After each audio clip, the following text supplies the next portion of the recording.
You know those massive trucks, right? The ones you see everywhere, on every highway. They're carrying, well, basically everything. Your coffee, furniture, you name it. They're totally essential, like the economy's arteries. But here's something surprising. The small businesses, the ones running a lot of these trucks, they're facing this silent struggle, especially now in 2025.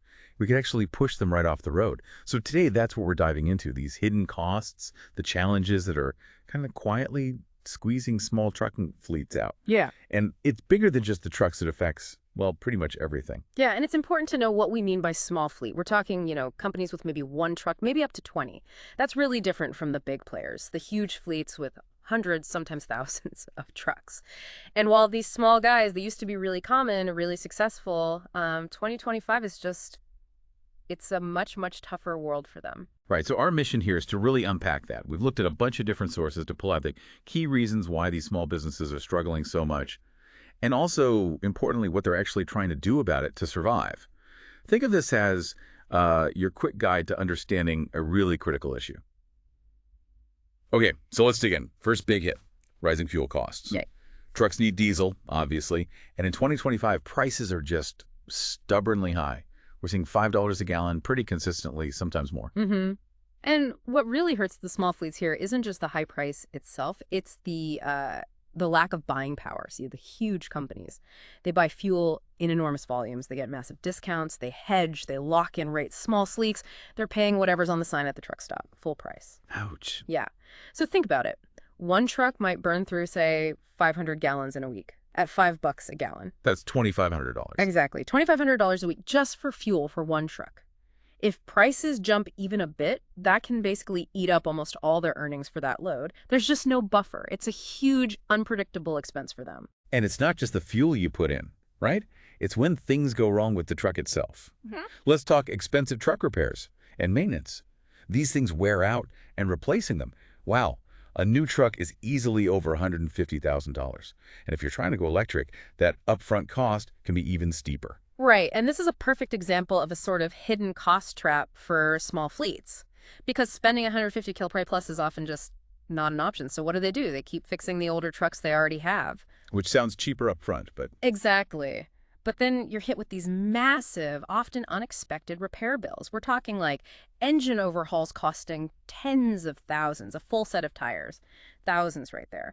Plus, these aren't simple fixes anymore. Modern trucks are complex. You need specialized mechanics, specific parts. It all adds up. And aren't there new rules making this even harder? Oh, definitely. Government rules keep pushing for cleaner engines, better safety features, which is good, of course, but it means older trucks might need expensive upgrades just to stay compliant, or sometimes they just can't be upgraded enough, forcing the issue of buying new when they really can't afford it. Okay, so you've got fuel, you've got repairs. What about the person behind the wheel? The driver shortage. We hear about this all the time. It's a tough job. It really is. Long hours, weeks away from home. It's a demanding lifestyle. So why is it so hard to find drivers, especially for the small guys? Well, several things are happening. You mentioned the new rules, things like electronic logging devices, ELDs. They track driver hours very strictly. Right. Which means less flexibility, tighter schedules, maybe less opportunity for drivers to make extra money the way they used to, rightly or wrongly. Plus, younger people just aren't flocking to this job. And a lot of the experienced drivers, they're hitting retirement age. And the big companies make it worse. They absolutely do. They can offer much better pay, big signing bonuses, better benefits packages, things a small fleet owner just can't compete with. So drivers naturally gravitate towards the larger companies. That leaves the small fleets constantly scrambling, short-staffed. And if you don't have drivers, you can't move freight. Simple as that. Okay, what else is hitting their budgets? Yeah. You mentioned insurance costs are skyrocketing. Insurance is essential, obviously. You need it. Non-negotiable. You have to protect the truck, the driver, the cargo, which can be worth a lot of money. But yeah, the cost of that protection is just climbing like crazy. Why is that? What's driving the insurance costs up so much? Our sources point to a few key things. Higher accident rates overall, unfortunately. Also, an increase in cargo theft, which is becoming more sophisticated, and more legal claims. Bigger lawsuits. So it all adds up. It adds up massively. Get this. Some small fleets are paying over $20,000 per truck per year. Wow, $20,000 a year per truck. Yeah, just for insurance. And, you might think, okay, what about adding safety tech, like No. advanced brakes or cameras? That could lower premiums potentially, No.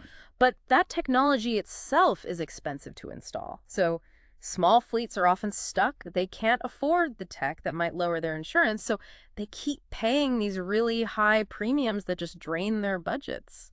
It's a tough spot. It really sounds like a vice grip. And on top of all that, there's the government. New government regulations and compliance pressures. Seems like the rule book just keeps getting thicker. It does feel that way to them, yeah. There's just this constant flow of new requirements. We talked about emissions trucks have to pollute less. That often means investing in, very expensive new tech like electric or hybrid or at least significant engine upgrades. And the ELDs again. And the ELDs, yes, they're a big compliance tool, tracking every minute.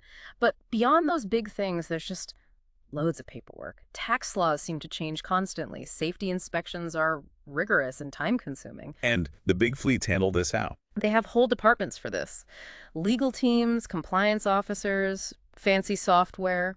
They have dedicated staff just to manage regulations. Whereas the small owner. The small owner is often the driver, the dispatcher, the mechanic, and the person trying to figure out all this complex paperwork and stay compliant. It's overwhelming. So with all these pressures piling up, costs, drivers, rules, what's the end result? You mentioned big companies taking over.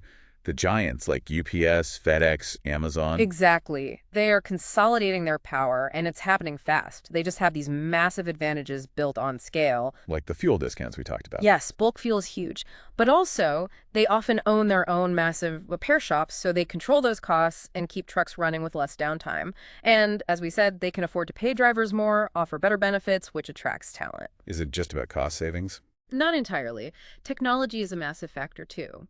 These big companies are pouring money into AI for route planning, sophisticated software to manage their fleets, even robotics in their warehouses.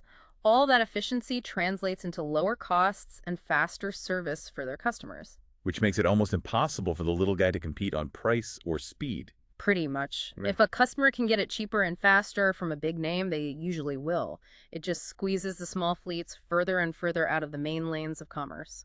Given all that, it sounds pretty bleak. So maybe the tough question is, why do these small fleets matter? Why should we be concerned if they disappear? That's a really crucial point. They matter a lot, especially at the local level. They're often the ones serving smaller businesses in your town. The local grocery, the hardware store, maybe that farm-to-table restaurant getting local produce delivered. They also provide good jobs, often in smaller towns or rural areas where those kinds of jobs are vital. And they offer something different, right? Definitely. It's often a more personalized service. Maybe they're willing to handle specialized cargo or deliver to places off the beaten path that a huge company might not bother with.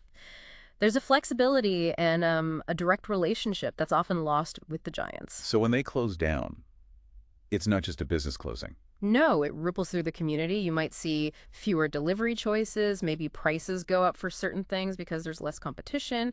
And of course, people lose their jobs. It really does impact the local economy and, the character of a place. But it's not all doom and gloom. You said some are finding ways to fight back. Absolutely. It's tough, but there's definitely ingenuity out there.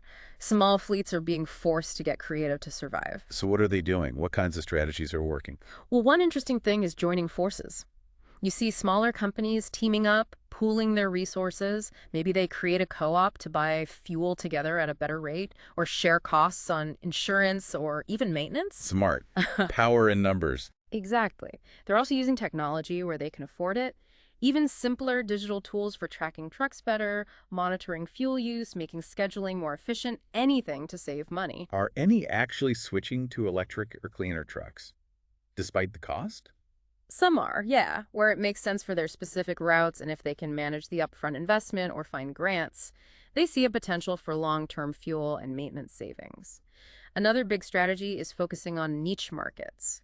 Instead of competing head-on for the big standard freight contracts, they find specialized work like refrigerated transport for local food producers or handling oversized loads or really focusing on super reliable local deliveries that bigger companies might fumble. Playing to their strengths, basically. Precisely.